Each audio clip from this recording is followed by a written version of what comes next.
A couple things. First, Quinn mentioned that you weren't feeling great tonight. Said maybe a little nauseous and lightheaded. And then on top of that, the cameras caught a couple things. They caught you and D Wade talking during the third quarter. And then Quinn telling you about getting your mind right, and that'll overcome everything else. And so the question would be, what was the context of all that tonight, of what you were talking about with Dwayne, what Quinn was saying to you, and how you were feeling while you were scoring all those points?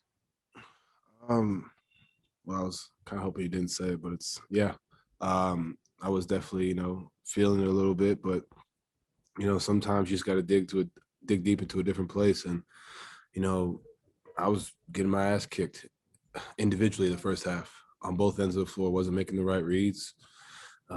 Luke hit a bunch of shots on me. Reggie hit a bunch of shots on me. And there were situations that I was being lazy, and letting that fatigue kind of get to me. So I came in at halftime. I was just like, look, I'm just going to have to find a way. And that was the biggest thing for me. And you hear that with what Coach said. I forgot I was mic'd up, so I didn't know that y'all caught that. But that's why I love Coach, man. And obviously the Coach of the Year stuff came out, and I always believe he's the Coach of the Year because at some point in time, you got to dig deep. We've been in a similar situation, Game 6 against OKC, where things were kind of sporadic in the first half, and in the third quarter, you got to just go out there in the fourth quarter, you got to find a place, and that was pretty much it. And as far as Dwayne goes, I continuously ask him what he sees. I know what I see, but sometimes you have a different perspective, especially sitting on the floor like that, like being able to see what he sees in his mind. It's great to have your coaching staff, you have your players, and then you have a guy like a Hall of Famer in Dwayne Wade to be like, what do you see? How can I be even more efficient? And, tonight it was a good night, but there was definitely some stuff that I missed, that I definitely could be better at. And I think for me, that's really where my head is at. At the end of the day, yeah, 45 is great, but could have easily had 8 or 9, even 10 assists. Could have had some rebounds, that I could have definitely changed the game too. So for me, that's really where a lot of it was at. But that's, I hope that answers your question. Eric Walden, Salt Lake Tribune. So we were asking Bogey about your second half performance, and he said that he felt like you went into halftime, saw you guys are down 13, and just figured it was time for you to take the game over. Does it feel that easy sometimes when you're going through a scoring stretch like that, coming out scoring the first 10 of the third quarter? I think the biggest thing is, the first half, kind of just figuring out, what they're going to do. You can watch as much film on how they play Dallas all you want, but, at the end of the day, they're going to guard us differently. So kind of go out there and feel in the game. And like I said, I was not I didn't do a lot of things right, for my team in the first half. And I really kind of ate at me, still does, put my team in a certain position. And I feel like that was on me, to come out there and just set the tone on both ends of the floor. I think that's really where my head was at, just going out there and just trying to find ways to be aggressive. Tonight it was getting to the rim and I hit a few threes, but, who knows what it's going to be next game. They're going to make adjustments. So are we. And at the end of the day, we could definitely all shoot a little bit better. We shot solid, but we shoot 34%. I mean, 40% from the field. We can definitely shoot better and make some more shots to not be down 13 in that half and also get some stops. But, for me, just kind of come out there and set the tone, especially without Mike, where you can kind of get off the ball, understanding that, they got 2 guys who can really guard. So trying to make sure we continue to attack and keep them on their heels. That was really pretty much my mindset. Tony Jones, The Athletic. That being said, how important was that initial push from you guys in the second half, particularly from you when you came out, scored that 10 straight, just to get back into the game and say, okay, we could just start working from a smaller margin than we were working with for most of the first half? I think it was crucial. I think they got it going and they made some shots and got into a rhythm to start the end of the second half. And for us, it was like the first 5 minutes. Let's just win that and kind of go from there. And, at the end of the day, I scored 10 straight, but we did a lot of good things as a whole, defensively, offensively, pushing the pace, getting stops, rebounding the ball, not letting them have extra possessions, and I think that was the biggest thing for us, continuing to be the aggressor. And understand that, we got to be able to just punch first. And it's not always going to be, easy to do it from the beginning of the game. It's not always going to be sunshines and rainbows, throughout a playoff game. There's going to be stuff that we do wrong and stuff that we got to go ahead and correct, the mistakes we got to fix. And I think that was what you saw tonight from us as a whole, just going out there making winning plays. JC picking up full court, Bojan trying to go ahead and deny the outlet. Royce doing a hell of a job on those guys, Joe as well, and Rudy being Rudy. But winning the 50-50 balls, those are the little things that, set you over the top in the playoff game. Tim McMahon, ESPN.com. Donovan, Kawhi didn't guard you a lot today, but they did put him on you late. You still had success, especially getting Kennard in pick and rolls. When you have Kawhi on you, what, if anything, changes for you or for your mentality? You got to be strong with the ball. That's really it. As far as attacking, everything kind of stays the same. But the playing around with it, he's there. And at the end of the day, he has the height advantage and the length. So even if I make a move, he's still there. So being able to manipulate things throughout the game, whether it's a screen or stuff like that. And like I said, there's things I definitely can be better at. I had a terrible turnover with 49 seconds left at half court, stupid pass, like stuff like that. Like for me, it's like, okay, how do I kind of manipulate the game? I did it against Memphis, and I got to be able to do it now. And I did an okay job of it. And I think that can be better. And I think I'm gonna probably see that matchup a lot more, and just understanding that, he's first team on defense for a reason. And I got to go out there and just have him step my end game and not just necessarily attack to score, but attack to create, and find guys as well. Mark Medina, USA Today. Hey, Donovan, considering the circumstances you're playing tonight, how would you compare this performance to some of your playoff performances last year in the bubble? I mean, this was good, in my opinion, but at the end of the day, I'm kind of at a point, Mark, where I'm like, doesn't matter anymore. We're on the game too, but, definitely I'm just happy with how I was able to kind of control the pace. I think that's something I've really tried to make strides in throughout my career, and being efficient.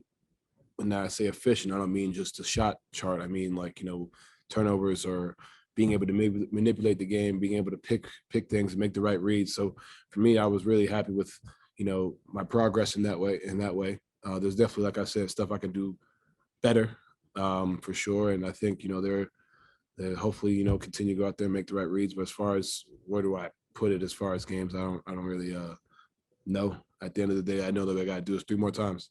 And we got to win 3 more times. That's really where I'm at. It's great to get a game 1 win. And at the end of the day, we did what we're supposed to do. We won at home, and we got to do the same thing in game 2. David Aldridge, The Athletic. Hey, Don, I know, Donovan, you're locked into this series and trying to figure out how to beat the Clippers 4 times. I wonder if you are at all cognizant of the notion of the rest of these playoffs being very wide open, and that somebody is going to win a championship that either has never won one or hasn't won one in a very long time. Yeah. It's I have social media, so I'm always on it. You know what I mean? It's like I see it. I'm not gonna lie. But so I see the tweets. We all do. And I think the best thing about it is, that's what makes these games so competitive. The Clippers have never, correct me if I'm wrong, but have never won a championship. We've never won one. That's right. I don't know. Phoenix has never won one. Like, you look at how competitive these games are. I think that's what makes this playoff so intense, so exciting, and I think that's what creates a great environment. I think that's what makes this game a lot of fun. And, I think for us, our mindset is, look, we got 1 game at a time. We got this one, we got to get the next one, and understand that we can do something, special. We thought that right after the bubble that we can do something special as a group. We took care of business in the regular season. That's over with now. We took care of business in the first round. That's over with now. We took care of business tonight. That's over with now. And we got to go ahead and focus on game 2. But it's definitely out there. It's definitely something that we see, and we think we can, we have the team to do it, but we got to go out there and hone in on the little details and not get complacent and satisfied where we're at, and be ready to hoop. Ben Anderson, CastleSports.com. Donovan, you got pretty big defensive plays from Bojan and Jordan and Joe, guys who aren't really celebrated for their defense during the regular season. What did you see from them and their effort, especially against Kawhi and Paul George? There's a saying that's like by any means necessary, and I think that's what you saw from a lot of us tonight, and I think that's what's going to take to beat this team and beat and get 4 wins against this team. We all got to do our part, whether it's, like I said, picking up full court, diving on loose balls, getting those long rebounds, not allowing them second chance points, getting into the paint, creating. And, when you have a guy like Mike out, it's a big loss. But for us, it's like, okay, how do we fix it? How do we manage it? And I think Jordan's approach coming out, doing what he does on the offensive end, but also being on the defensive end, Bojan, being communicating. We all know what Rudy's going to do, but like you said, Joe coming out there doing what he does as well. And I think that's really where it is, and what's going to help us win these games is we got to do it by any means necessary, whether it's diving on the floor or whatever we got to do. We got to do it hard, and we got to do it with pace and execute. And if you make a mistake, make an aggressive one. Don't be kind of complacent and lax in what you're in your movements. And I think that's what you saw from us in the second half. Cassidy Hubbard, ESPN. Hey, Donovan, I hear you criticizing yourself and what many people would call a stellar performance. But I also want to look at, I've noticed before that you close your eyes and take deep breaths at the free throw line, but maybe it was just highlighted even more so with such a loud crowd tonight. How long has that been a part of your routine? And what would you say, why you do that before your free throws? I've been doing it for a while, but I think everybody last year we had a conversation about that. People thought I just did it for TV. But I had a session with Kyle Korver, and it's a few years back. And, one of the things he talked to me was just about breathing, in certain situations. And, that was a situation for me. I don't really meditate much, but for me, it's like, just breathe. That's your time to rest. That's your time to focus. That's your time to kind of let go and kind of just go into a different element and focus on. For me, I put myself back to my workouts. That's really where that's what it is for me. And, that's kind of one of the strongest, I don't know what the word is, like a pose. I guess that's one of the strongest things you can do for your body is kind of close your eyes and breathe. And especially in high intensity situations, we don't do much of that as athletes. We don't go out there and take care of that mental part, especially live action during the game. So any chance I can, I do that, and especially at the free throw line, just giving myself time to breathe and rest and go ahead and execute the free throw, but also give myself a time to kind of cool down a little bit. Did it feel a little different with how loud the crowd was tonight? Yeah, it definitely did, but you got to put yourself into, that's why I put myself into where moments where I've worked out, where it's like me in the gym. At the end of the day, that's what it is, me in the gym, and I'm shooting free throws, dead tired after a workout. And that's why you make as many as you make in a row for those moments. And that's really what it is, and for me, doesn't matter if there's 22, 60,000, doesn't matter how many people in the arena. At the end of the day, it's the same thing you are doing in the summer when you're working out. The only difference is you got people watching. All right, we have time for one last quick one. It'll be from Nio Campbell, UtahJazz.com. Hey, so Rudy had a huge block at the end of the game. So I want to know, what is it like for you to watch Rudy on a defensive sequence like the one at the end of the game? You kind of have just like a sense that something good's going to happen.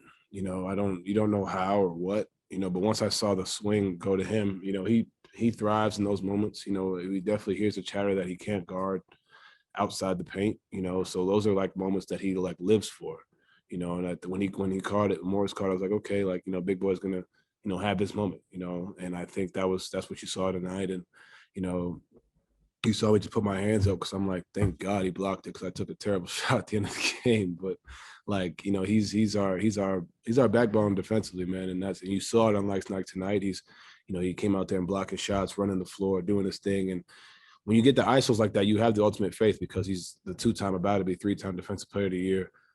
So we all have the utmost faith in his defense and what he does. And moments like that, when he's doing it on the playoff stage, I'm happy for him. We're all happy because he's showing the world what he's capable of.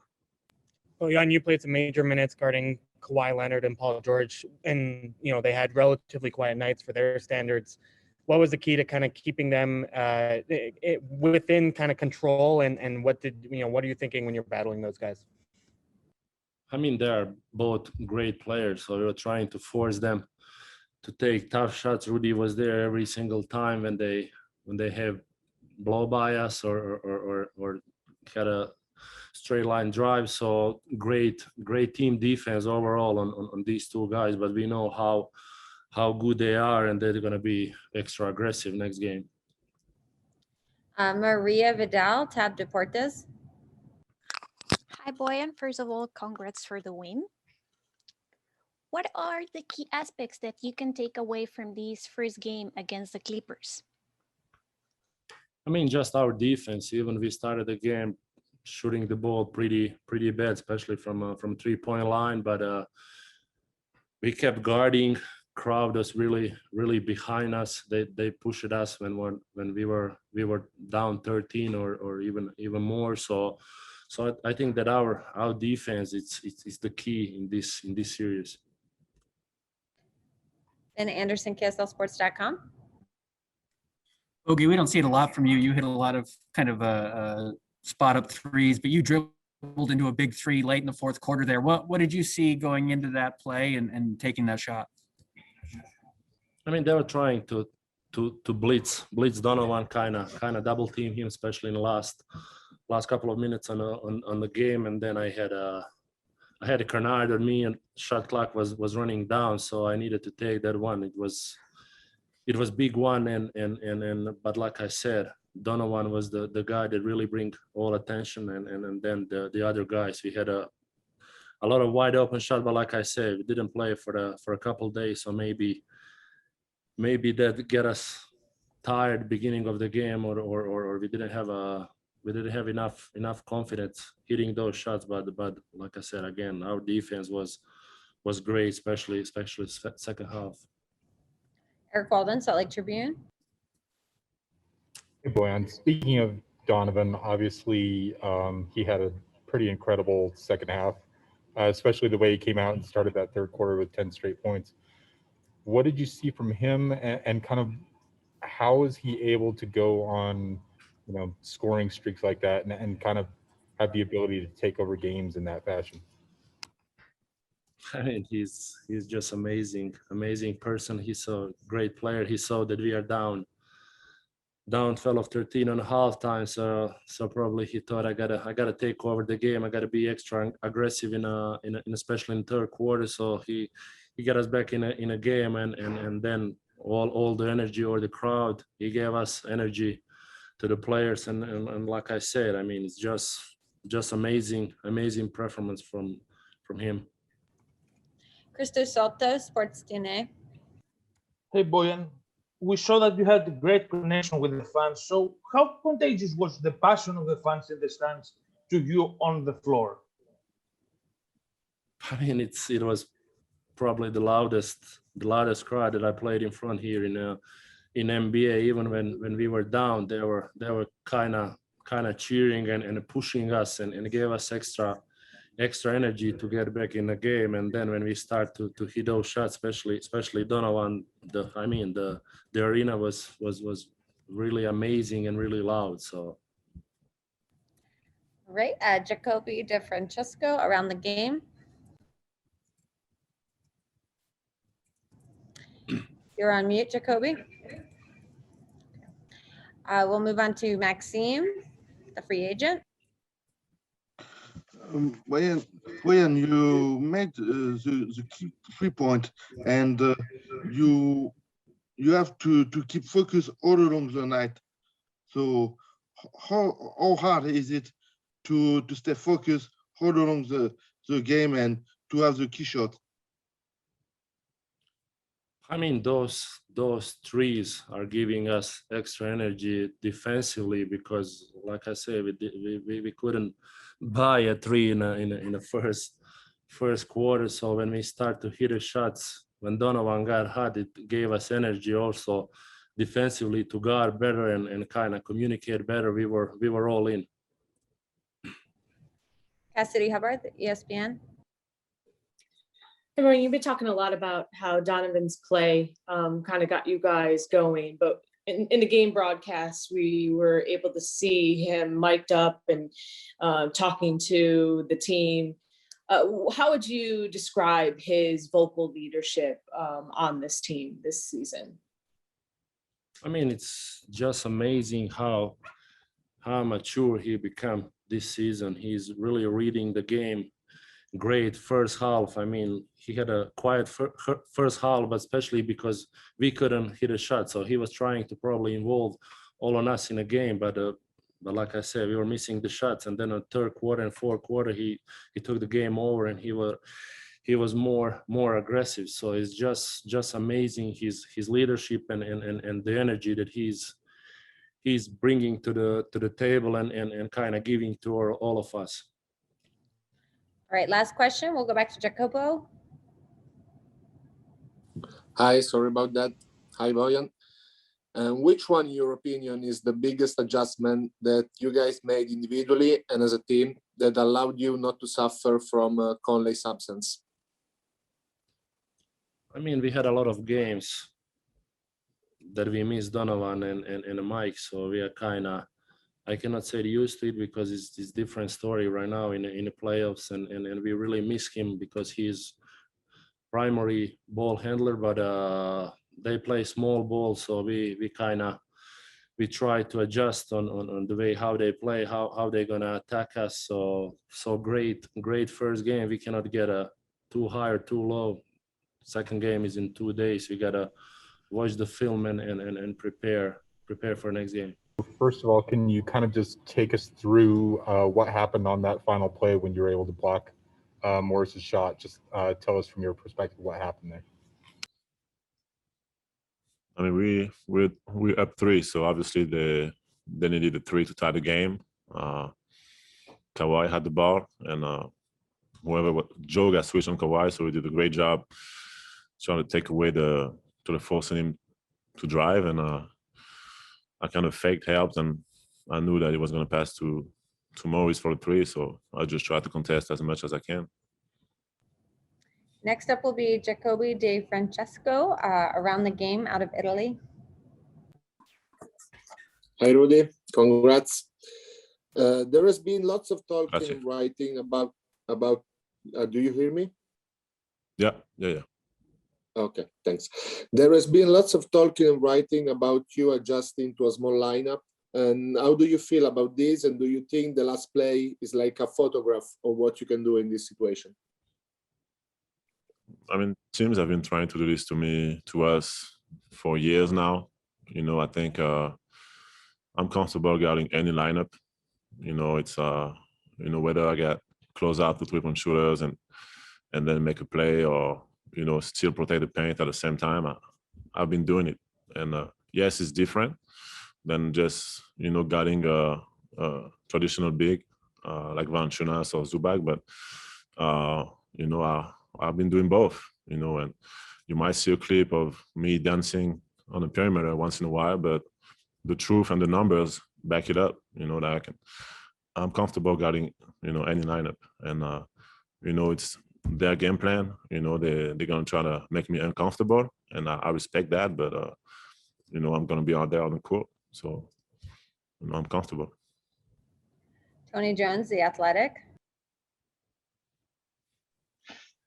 Talking about just guarding on the perimeter, were you surprised to see the Clippers start small and then go big, or did you guys anticipate that? I mean, we knew that they were going to go small either from the start or to close the game. We didn't know if they was going to start Zubac or Batum, but I was prepared. We were prepared for both, and and we know that it's gonna, those guys are very good. They have a good coaching staff. They're gonna try, to mix things up to try to make us uncomfortable, and you gotta respect that. And for myself, I just gotta be ready, and for us as a team, we gotta be ready to to guard any kind of lineup and still play to our strength, and don't change our defense because they play a different lineup. Tim McMahon, ESPN.com. Rudy, you guys obviously as a team struggled offensively in the first half. What's the feeling when Donovan comes out and hits 3 or 4 quick buckets. Is there a sense that you guys are about to go on a roll? I mean, 100%. I think we started the game. All of us started the game a little flat. We kind of rushing into shots. We kind of not connected like we've been. Later against the Grizzlies, and we knew that was going to come back with. Obviously, it starts with Donovan and with Joe and with our point guards being aggressive, and we knew that in the second half Donovan was going to come out aggressive, and I think he did. Obviously, he gave us a great lift, and he did a great job not settling for the jump shots, but attacking them and putting pressure on them for finishing at the rim, drawing fouls, or kicking out for the shooters. And when we play that way, I think that's when we become really, really hard to guard. Maxime Legorge, the free agent. Hi, Rudy. You did the key play of the game, even if you have a difficult